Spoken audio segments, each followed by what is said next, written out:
Where your treasure is, there will your heart be also. God has hidden unlimited treasures in His Word. Every time we open it, we can discover a new treasure, or admire an old one. What will we find today? Let's dig in. Here's Carla Early with Treasure Hunt in the Word. Even after King Nebuchadnezzar proclaimed Daniel's God to be the God of gods, the Lord of kings, and revealer of mysteries, he didn't really know him. The next chapter finds him making a giant image of gold and requiring all the leaders of the land to fall down and worship it. He'd taken the dream that Daniel had interpreted for him in chapter 2 and applied it all wrong. Instead of seeing the dream as Daniel's God honoring him by sharing a glimpse of what he would do in the future, all he'd heard was, "You are the head of gold. Everything that comes after you is inferior." He heard what he wanted to hear and applied it in the way he wanted to apply it. Isn't that what we do sometimes? We aren't necessarily listening to God and learning from Him as much as we're looking for a way to do things our own way with God's blessing, or justify something we'd already done.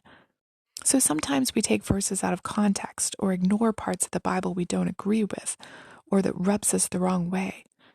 We don't struggle to understand the difficult stuff and stick more with the parts that make us feel good. You know, the God is love parts, the forgiveness parts, ignoring God's wrath and His hatred of sin. At any rate, Nebuchadnezzar got everybody together to dedicate and worship this golden statue. They were supposed to bow down to it when they heard the music. With the alternative being thrown into a blazing furnace, you can bet the whole crowd was on their knees at the first note of the music. All except these 3 guys, who were Jews. And it looks like no one might have noticed except for some jealous Chaldeans who tattled. "Shadrach, Meshach, and Abednego aren't bowing. They refuse to serve your gods or worship the image." Aren't there always some who are trying to get others into trouble? I remember some kids in my 5-year-old Sunday school class tattling, "Miss Donna, Tony didn't have his eyes closed when we were praying." Our wise teacher would always reply calmly, "Then neither did you, if you knew that he didn't." That's the same with these guys. If they'd truly been worshiping this image, they wouldn't have noticed the 3 who weren't. But Nebuchadnezzar wasn't quite as wise as my 5-year-old Sunday school teacher. He had the 3 men brought and gave them another chance. "Maybe you all didn't understand. When you hear the music, bow down. If not, you'll be thrown into the fiery furnace." But then he arrogantly added, "And what God can rescue you from my hands?" Now I can imagine at this point Hananiah, Mishael, and Azariah stepping back away from the king and looking up. After a pause and no lightning strike, they responded, "Oh, Nebuchadnezzar, we don't need to answer you in this. We don't need to defend ourselves. If you throw us into the fiery furnace, the God we serve is perfectly capable of delivering us. He's way more powerful than you. But even if he doesn't rescue us, we want to make it clear that we will not bow down to your idol." Don't you love their bold reply? "We're not afraid of you, but you should be afraid of what our God can do." Do we face the world with that type of boldness? You know, maybe they were thinking about Isaiah 43, 1-2. It says, "Fear not, for I have redeemed you. I have called you by name, and you are mine. When you pass through the waters, I will be with you. And through the rivers, they shall not overwhelm you. When you walk through the fire, you shall not be burned, and the flame will not consume you."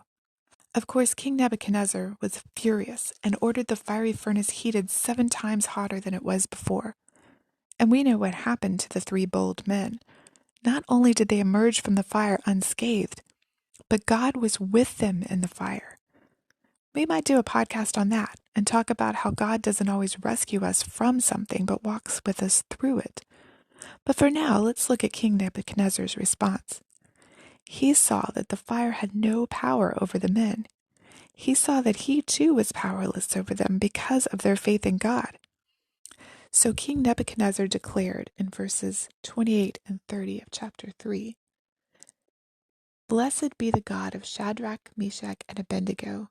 who has sent his angel and delivered his servants, who trusted in him and set aside the king's command and yielded up their bodies rather than serve and worship any god except their own God. Therefore I make a decree.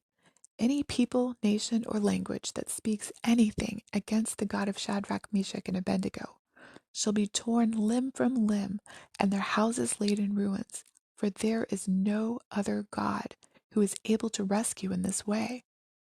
Then the king promoted Shadrach, Meshach, and Abednego in the province of Babylon. This had been King Nebuchadnezzar's second encounter with the God of the Hebrews. Would he believe? Would he follow the one and only true God? We'll see what happens next tomorrow, but for now, think about this. What in your life do you need boldness for?